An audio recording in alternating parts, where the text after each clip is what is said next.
Marie de Ligori qui dit cela. Saint Alphonse dit que personne ici-bas n'est présentement plus méprisé que Jésus-Christ. C'est Saint Alphonse qui dit ça. Et n'importe qui au monde, voilà, vous le comparez à Jésus. Vous vous rendrez compte que celui qui est le plus méprisé, c'est toujours Jésus. Il s'en explique, il dit même si vous avez des difficultés avec votre voisin, peut-être qu'il vous a fait quelque chose, vous savez qu'il y a de la limite dans ce que vous pourrez lui faire, parce qu'il peut se venger. Mais vis-à-vis de Jésus, ce n'est pas pareil.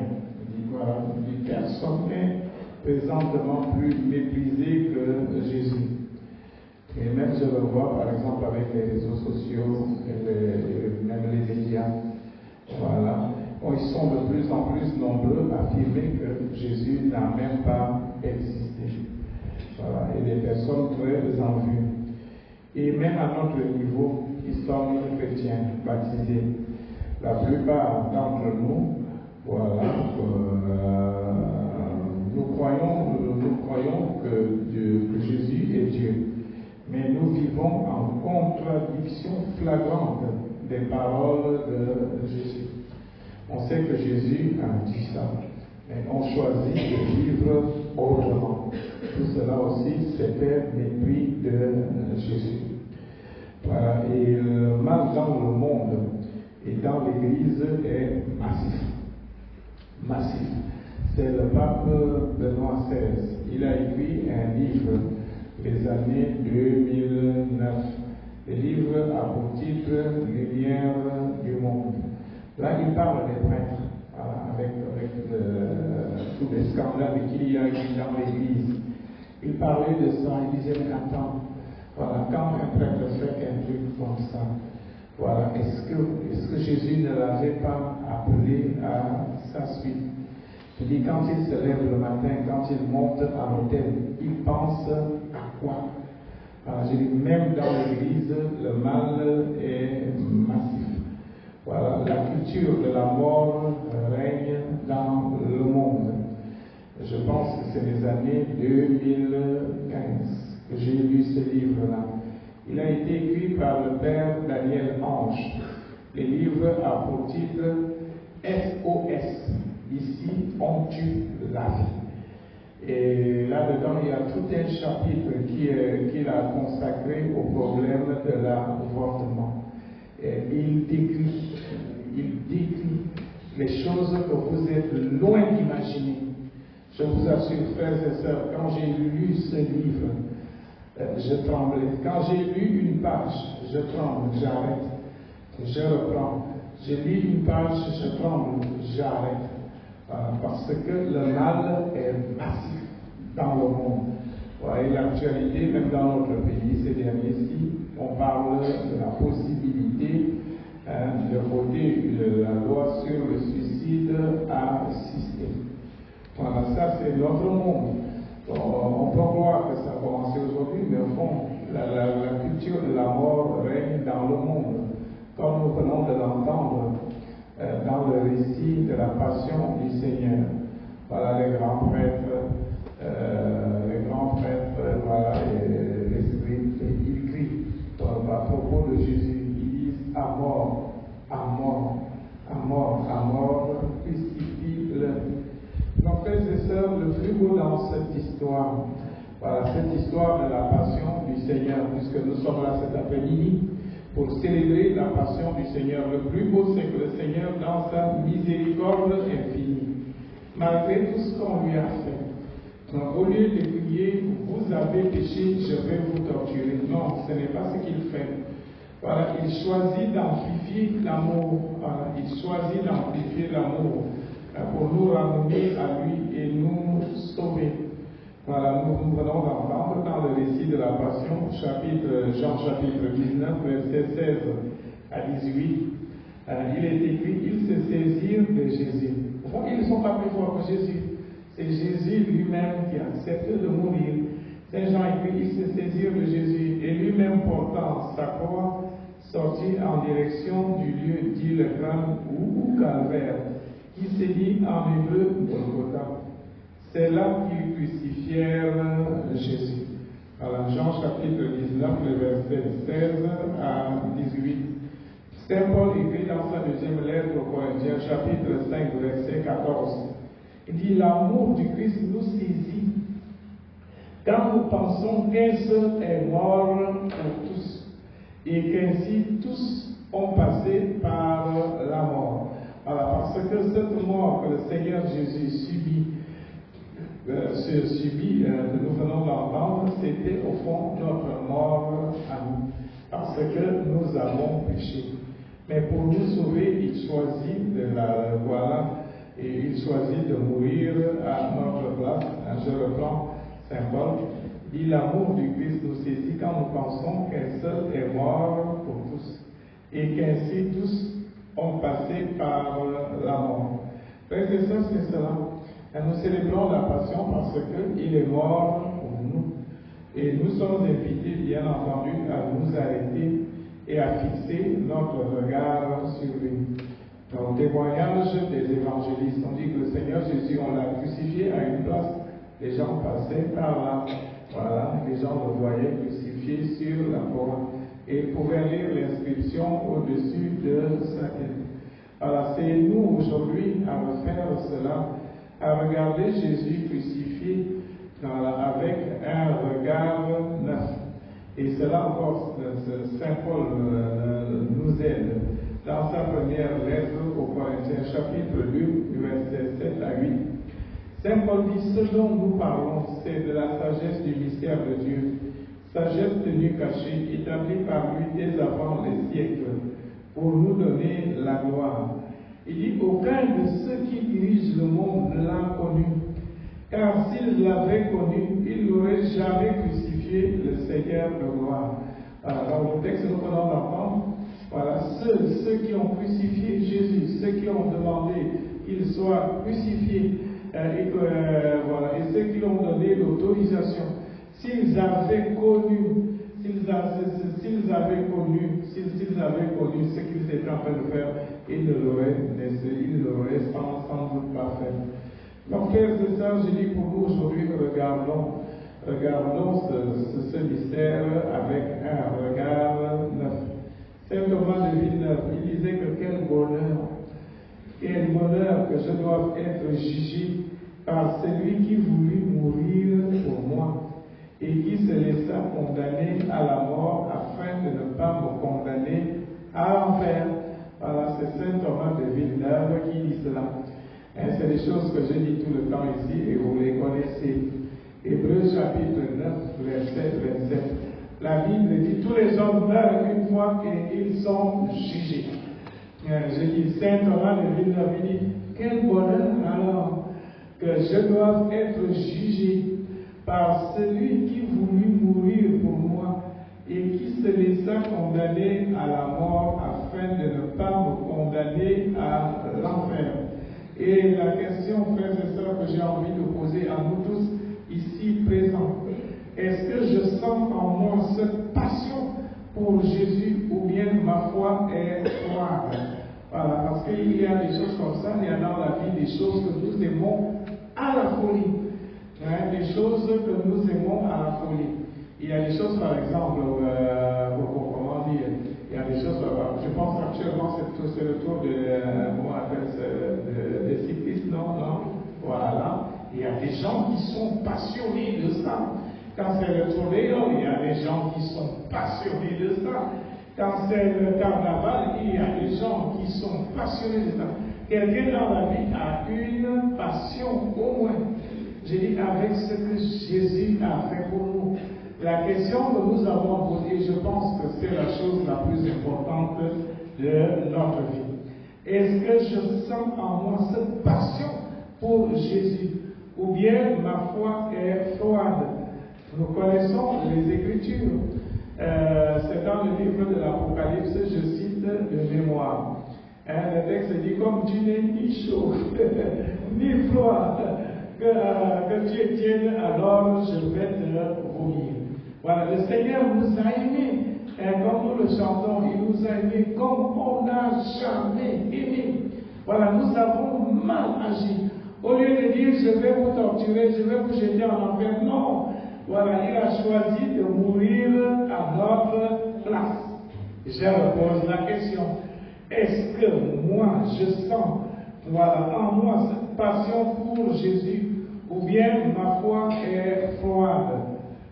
C'est le curé d'Ars qui disait quelque chose.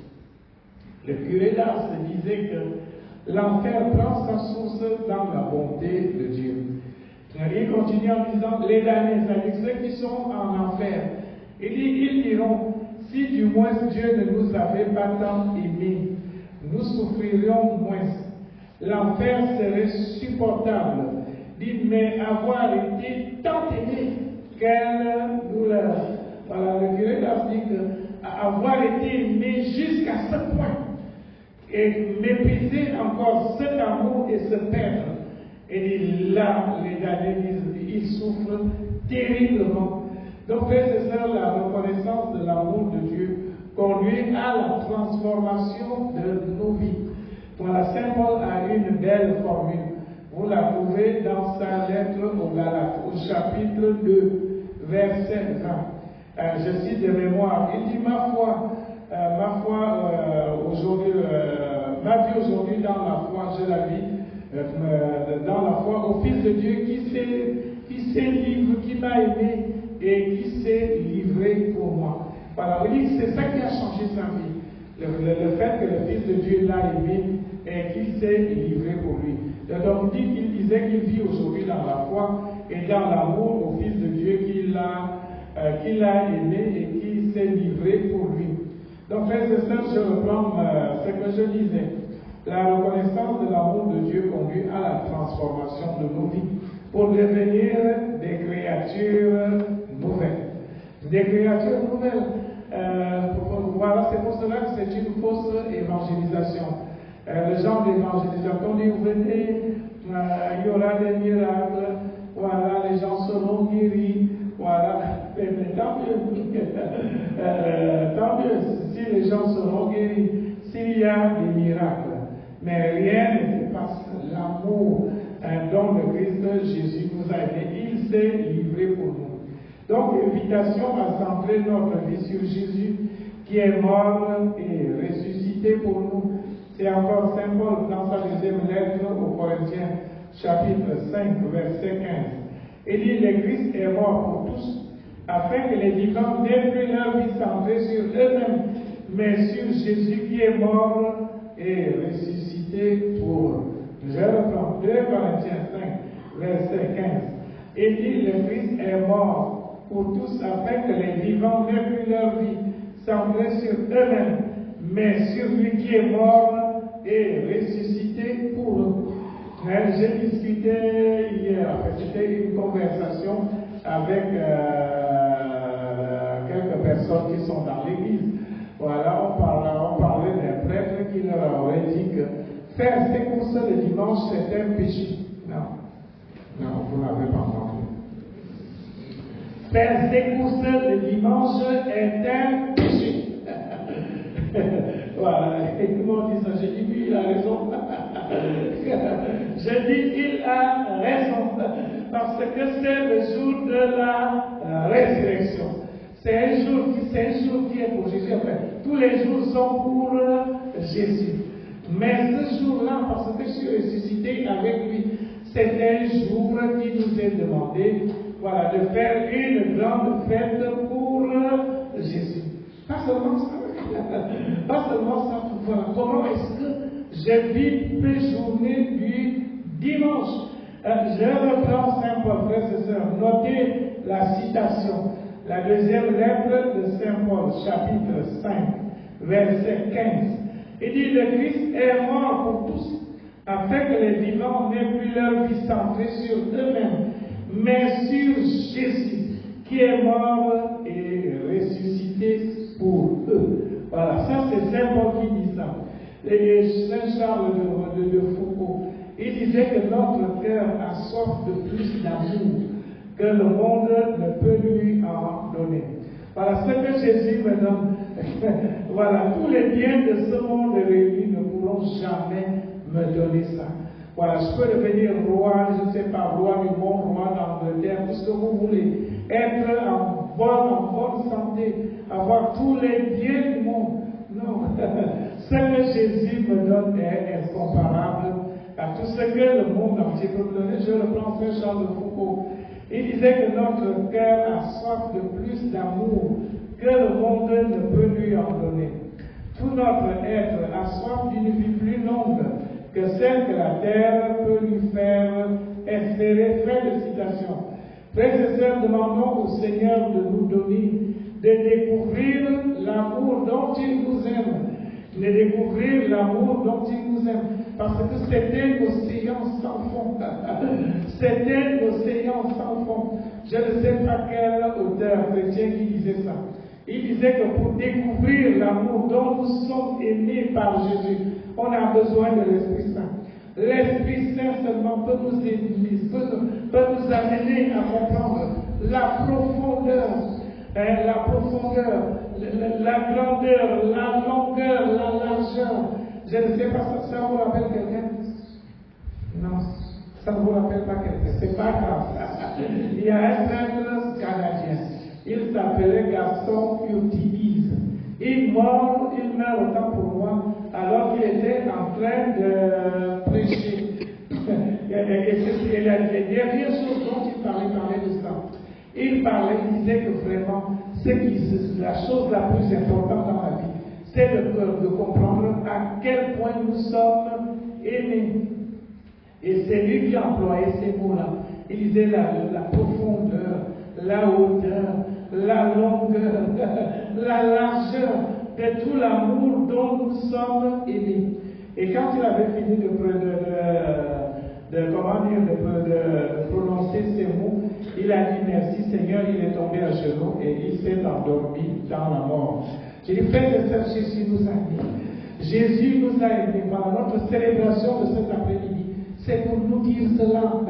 Il nous a tellement aimés. Et je disais, nous avons besoin du Saint-Esprit. Romains 5,5 que je cite tout le temps.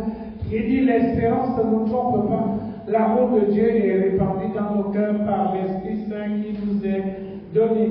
Et j'étais en train de dire, demandons au Seigneur de nous donner, de découvrir cet amour, de comprendre son amour dont il nous aime et de vivre de cet amour. Et une autre chose que parce que je disais que j'étais en train de dire, voilà, c'est peut-être par rapport à chacun d'entre nous. Et nous devons aussi penser aux autres. Je m'en explique. Là encore, c'est Saint Paul qui nous aide. Deuxième lettre aux Corinthiens, chapitre 5, verset 16. Il dit, désormais, nous ne regardons plus personne d'une manière simplement humaine. Alors, je n'ai pas à regarder quelqu'un disant que c'est interprété. Non, lorsque je regarde quelqu'un, je dois le regarder, je dois apprendre à le regarder comme Jésus le regarde. Comme Jésus le regarde, c'est dans l'évangile selon Saint Matthieu. Le Seigneur Jésus dit, même le nombre de cheveux sur notre tête est compté. Chacun d'entre nous est aimé par Dieu à la folie. À la folie. Voilà, c'est ainsi que nous devons regarder chacun d'entre nous. Je pense que c'est lundi dernier. L'un d'entre vous m'a posé la question, mais pourquoi Jésus a choisi Judas? Il savait très bien que c'était un voleur. Il savait très bien qu'il allait le livrer. Non, ça n'a rien à voir. Voilà, tous, comment dire, pensez à la personne la plus horrible sur la terre. La personne la plus horrible sur la terre, Jésus l'aime. La personne la plus horrible sur la terre, Jésus l'aime. C'est le pape François qui disait ça. Le père François disait que chacun de nous est une histoire d'amour de Dieu. Jacques Berthier et Didier Rimbaud l'ont chanté, je pense c'est en 1986. Ils ont dit tout homme est une histoire sacrée. L'homme est à l'image de Dieu. L'homme, la personne la plus horrible, Jésus l'aime. La personne la plus horrible, Jésus l'aime. Et Jésus veut que cette personne soit sauvée. C'est l'évangéliste Saint Jean. C'est son récit de la passion que nous venons de lire. Si vous lisez son évangile, vous verrez qu'il ne se présente pas en donnant son nom. Parce que chacun d'entre vous, tout de suite, si on vous demande qui es-tu, on risque, il y a des chances que les gens disent, moi c'est Patrick, moi c'est Daniel, moi c'est Jacqueline, moi c'est ceci. Non, ces gens ne se présentent pas ainsi. Lorsqu'il parle de lui-même, il dit les disciples que Jésus aimait. Il se présente comme les disciples que Jésus aimait. Je vous avais raconté une belle petite histoire ici. Sainte Thérèse d'Avila dit donc le Seigneur Jésus lui était apparu un jour. Lorsque le Seigneur Jésus lui apparaît, il ne sait pas que c'est Jésus. Son nom en religion c'était Thérèse de Jésus. Et lorsque Jésus lui apparaît, Jésus lui demande son nom. Elle dit Thérèse de Jésus. Et elle demande à Jésus, et vous, quel est votre nom? Jésus lui répond, Jésus de Thérèse. Voilà, frères et sœurs, je dis, chacun d'entre nous est aimé de Jésus. Chacun de nous est aimé de Jésus. Voilà, si vraiment il nous était donné de comprendre ça, on sortirait d'ici en pleurs. On sortirait d'ici en pleurs. Pleurer de joie, pleurer de bonheur, que je suis aimé autant. Que je suis aimé autant. Je disais Saint Jean, il s'appelait le disciple que Jésus aimait. Car il était convaincu d'être l'objet de l'affection manifeste avec laquelle Jésus le traitait. Si vous étiez hier soir à la célébration de la fête, on a lu l'évangile selon Saint Jean au chapitre 13. Au verset 13, avant le lavement des pieds, Saint Jean écrit, le Christ Jésus, ayant aimé les cieux qui étaient dans le monde, il les aima jusqu'à l'extrême. Il les aima jusqu'à l'extrême. Voilà, Jean était convaincu de ça, que lorsqu'il parle de lui-même, il dit, le disciple que Jésus aimait. Et il lui a rendu cet amour à Jésus. On raconte qu'à la fin de sa vie, parce que Jean, c'est l'apôtre de Jésus qui a vécu le plus longtemps. Il est mort quasiment centenaire. Bien sûr, c'est lui aussi qui avait gardé la Sainte Vierge à Éphèse. On dit à la fin de sa vie, quand il avait plus de soif, de 70 ans, lorsqu'on lui permettait de parler, il disait aimez-vous les uns les autres. Il disait aimons-nous les uns les autres, puisque l'amour vient de Dieu. Celui qui aime est né de Dieu et connaît Dieu. On dit qu'à la fin, dès qu'il dit qu'il ouvrait la bouche, c'était pour parler de l'amour de Dieu pour nous. Et il disait aimons-nous les uns les autres. Et Saint Jérôme raconte que ses disciples lui demandèrent pourquoi il répétait si souvent cela. Il a répondu, c'est là le précepte du Seigneur, c'est là le décret, c'est ça la loi du Seigneur. Et son accomplissement seul est plus que suffisant. Amen.